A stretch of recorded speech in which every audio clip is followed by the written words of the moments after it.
Lara and the Mountain Lion. Listen. Lara is my mother's best friend. She's a vet. That's a doctor who looks after sick animals. I want to be a vet too. One day, I asked her, "Why did you decide to be a vet, Lara?" "It's a strange story," she answered. "When I was your age, I had no brothers or sisters to play with. So, in the winter holidays, I stayed with my 3 cousins who lived high up in the mountains. They were tall and strong and could ski very fast. They were very good at climbing, too. But I couldn't ski or climb. My legs weren't strong enough. I was often ill, too, so I had to carry different medicines with me all the time. One day, my cousins wanted to climb the mountain that was behind their house. They said, "You must come with us, Lara." They were unkind. They knew I wasn't well enough or brave enough. I walked a little way, but I was soon tired, so I had to stop and sit down. My cousins laughed at my red face. "See you later, then," they called and went on up the mountain without me.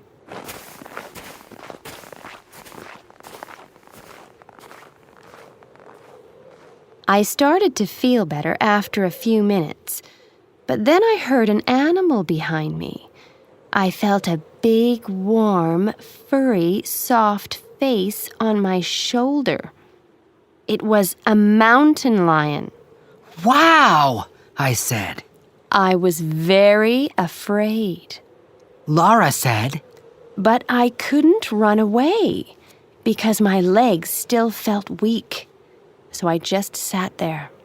The lion opened its mouth. "Oh no," I said. And said, "Oh, I've got a terrible toothache."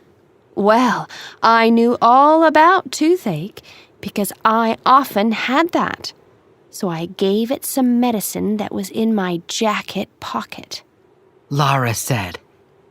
I laughed and said, "I don't believe you, Lara." Why not?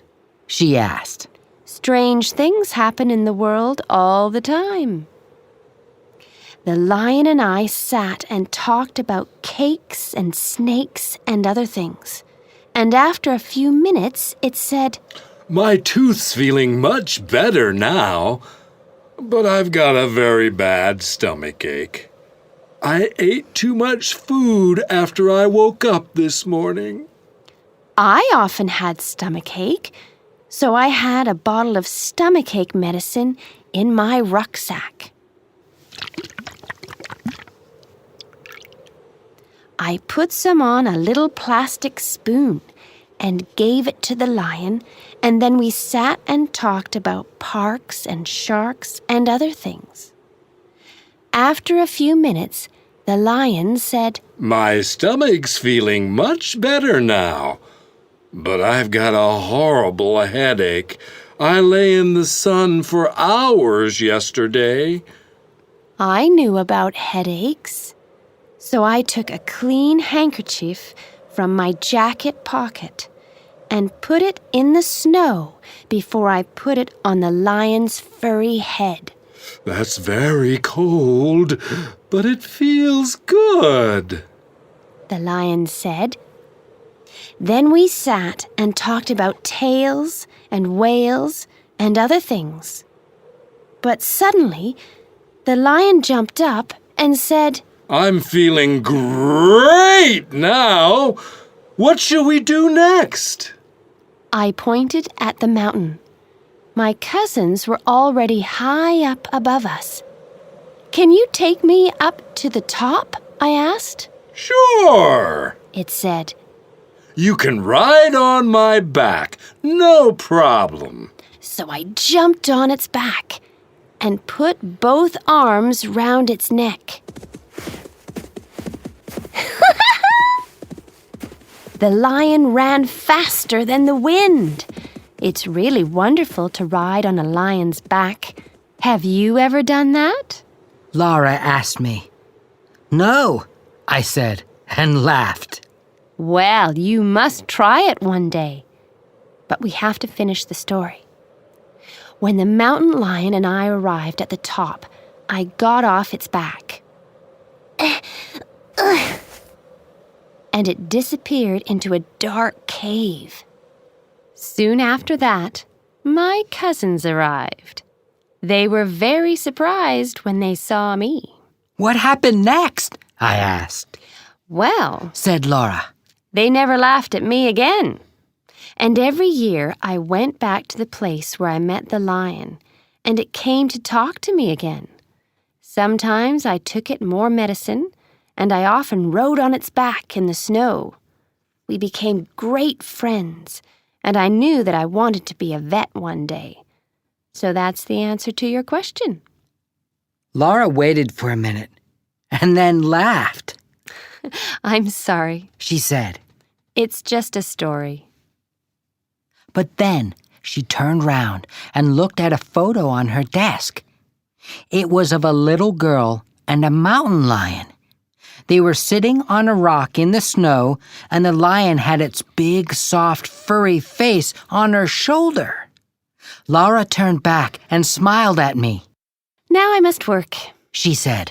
Would you like some more orange juice before you go?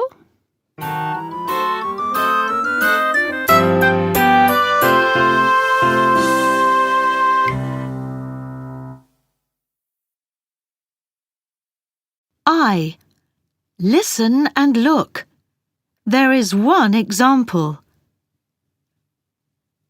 What did Lara do each day?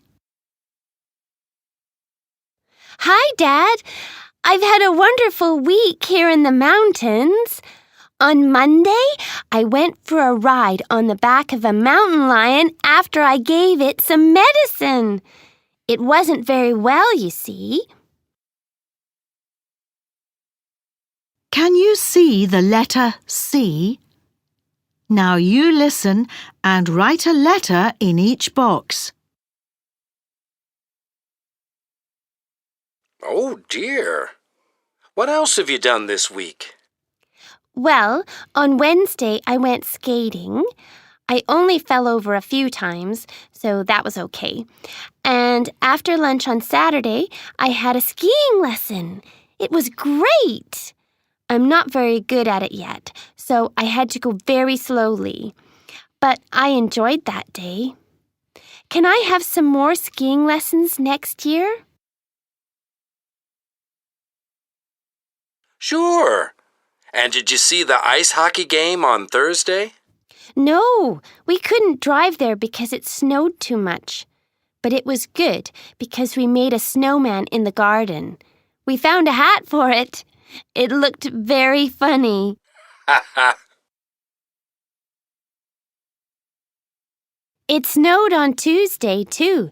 We went down into the village that day. Some children there were throwing snowballs, so we did that too.